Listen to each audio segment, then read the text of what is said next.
Unscripted.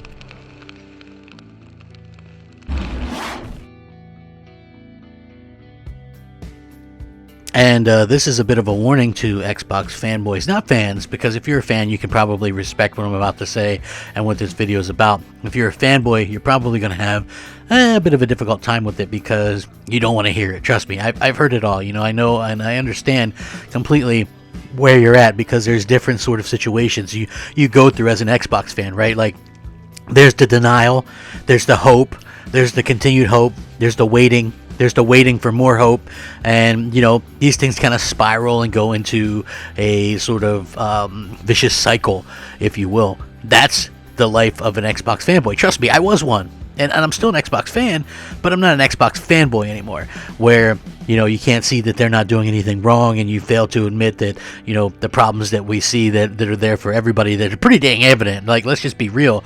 When you look at the Xbox platform, it doesn't take a genius to realize that they might be set up good in 2024, 2025, in those years, but the sad fact of the truth is we are right now in 2020, heading into 2021, and when you look at the other side of the pond there, we see that the PlayStation 5 is absolutely laden with fantastic exclusive content, not just from first party, but they've got time content, year-long time content. They've got all kinds of content just absolutely out there doing the best that they can, you know what I mean? Like, really kind of trying to attract people and getting people onto the platform. And that, I think, is the biggest difference between what Microsoft and Sony are both doing. And again, I do feel like this is something that that obviously is going to be ending well for Sony. And I also understand the argument where people go, well, Microsoft is doing things differently. They're doing this or they're doing that. Listen, as far as I can tell, Microsoft and Sony, they can do things differently, but you still have to have content at the end of the day. I do think that obviously, that they have different end games. I feel like Microsoft, the only reason why Xbox is even around still is because they were trying to, to pass it off as something they can utilize in the cloud. They can try to fancy it up in whatever way they want. But at the end of the day, I think that they're in it for like the cloud stuff and PC and stuff like that. I feel like they, in my opinion anyway, I felt this for a little bit. They've been trying to transition people from console to PC, and the reason why they do that is because they don't make PC. So what they do is they make an operating system for PC and they have a store for PC, but they don't have to make expensive hardware for PC. So yeah, I think that is probably the biggest difference, just going into what we see from Xbox and PlayStation. And hopefully we can see some changes coming along the way to show that Microsoft is committed to the console space, because whenever I see them actually talk about anything console wise, it's always about, we want to make people play on anything they want, where they want, however they want, right? Like, it's never like, okay, I get that, everybody knows their little catchphrases and stuff like that. I don't think the average console gamer gives a crap. Like, that's the thing that I would always say, right? Like, I'm a console gamer. I don't play on PC. I don't play on mobile. I don't care about that stuff. Give me a reason why I should be excited about your hardware that I just spent $550 on, right? That's the thing that I would always say to Microsoft. Like, I get it. I could choose to play it while I take a poop. I could choose to play it if I was, going to the moon and was on the International Space Station. Great. Bravo, Microsoft. But can you give me a reason to actually play any of your stuff? Right? Can you give me something to play? Like, that's the main thing. And multiplats I can play anywhere. So I think the real thing that you really need is the games that are going to be able to play elsewhere. And the biggest argument going into this generation as to why Xbox was even needed was because, supposedly games were going to play so much better on that platform. And to date, it's been the exact opposite. The games have pretty much unanimously,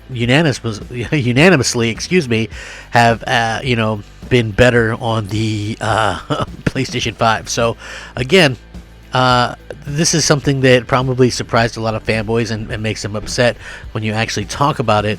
But I do want to get into this because I felt like this news here was significantly interesting, and I wanted to kind of cover it before anybody else did. So again, in what probably is a narrative that Xbox fans absolutely can't stand, we do have a very interesting comments from developers about games looking better on Xbox Series X and PS5, and this is like kind of stark contrast to what we've been seeing from a lot of people back in the day. I really do think that everything is kind of topsy-turvy right now. Microsoft did all, and it wouldn't even be a problem, right, if Microsoft didn't go out and do things the way that they did them, which is basically set it up to be a situation where they have lesser versions, but quote unquote more powerful hardware. So what a developer was actually talking about, the Xbox Series X and PS5 are obviously pretty evenly matched when you look at their net hardware. Just don't go back and look at old YouTube videos from influencers who were claiming GitHub leak was real and that RDNA 1.5 and all this kind of stuff, because then they're going to look silly. 9 T-flops and all this kind of nonsense, and Fart Blossom and whatnot. Anyway, so both of them have their own advantages and things like that in specific areas. Microsoft consoles, for instance, comes out on top on paper in raw power with the GPU of 12 T-flops compared to the 10.28 teraflop variable on the GPU for the PlayStation 5. How will that, however, affect games in the coming years? That's what I think a lot of people are really interested in. Maybe not necessarily now, because a lot of people assume that Microsoft, didn't put out their kits, or they didn't have stuff out ready in this magical fairy dust to make things all better in the land of Xbox world. Especially those that really release on both consoles, like the multiplats. Can we expect multi-platform titles to look noticeably better on the Xbox Series X than they do on the PS5? Now, according to Mark Aldrup, the chief technology officer at Head Up Games, who recently published Bridge Constructors: The Walking Dead, that won't be the case. Speaking in an interview directly, which I will link in the description below, you guys can check that out, about the game, he said that the gap in the two consoles will only make a difference mostly in AAA development studios for like exclusives and stuff like that, and that it wouldn't be a big deal for like 99% of the games, because there's not going to be a big difference anyway. So he says for us and most other indie developers, this is not going to make any big difference. For AAA development studios, they might result in a slightly higher performance, but this is also very depending on other factors than only the theoretical T-flops. I don't think that we're going to see games on Series X that look significantly better than their PS5 counterparts. So basically you're seeing more and more developers come out there and kind of say this, and kind of come out there and go on record as saying that this is actually how it's going to be. And I do think that this is something that realistically should be kind of addressed and things like that by developers, because you have these companies making these huge promises, right? We see all these promises that keep being made, and at the end of the day, they're not being met the way that they should be. So I think that that's going to be very interesting going forward for sure. I mean, just the way that a lot of people kind of get sick and tired of politicians and the constant promises and things like that with politicians. We do see a situation where I've noticed that people are sort of ticked off at these companies, in particular Xbox, like in my case, because of the constant promises, and yet they continually under-deliver in what they're trying to actually promise. And I feel like for that's mostly kind of an Xbox thing, as far as I can tell, in my humble opinion, by the way, that I've noticed that Xbox are the ones that fail to kind of deliver the way that they keep promising, and I keep holding out hope that maybe we'll see some kind of difference going forward, and it never ends up really working out that way, because I do think that they're in a little bit of a rough situation, because I do think that if the Xbox, think about this, let's say that there is a Forza game and a Halo game that are going to launch late next year.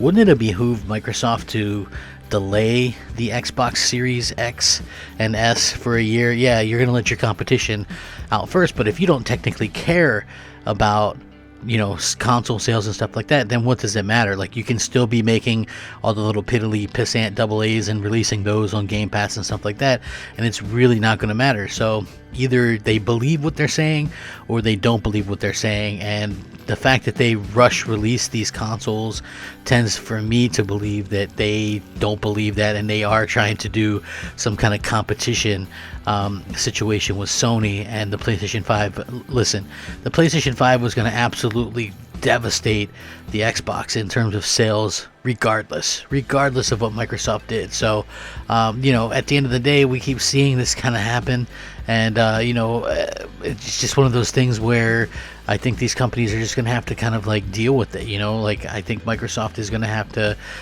come out and just kind of be forthright about what their plans are for the future, because so far it doesn't seem like their plans are in tune with a lot of other hardcore gamers' plans. So we kind of have to keep that in our minds as well. But I'm going to link this so you guys can check it out. What do you guys think about this? More developers saying, hey, no differences, and we have already seen time and time again how the PlayStation 5 is actually looking like it's the better version in a lot of cases. So I would love your thoughts and opinions on this. Please let me know. Thank you so much for watching. Rack 'em up. Game on. Crapgamer out. Unscripted.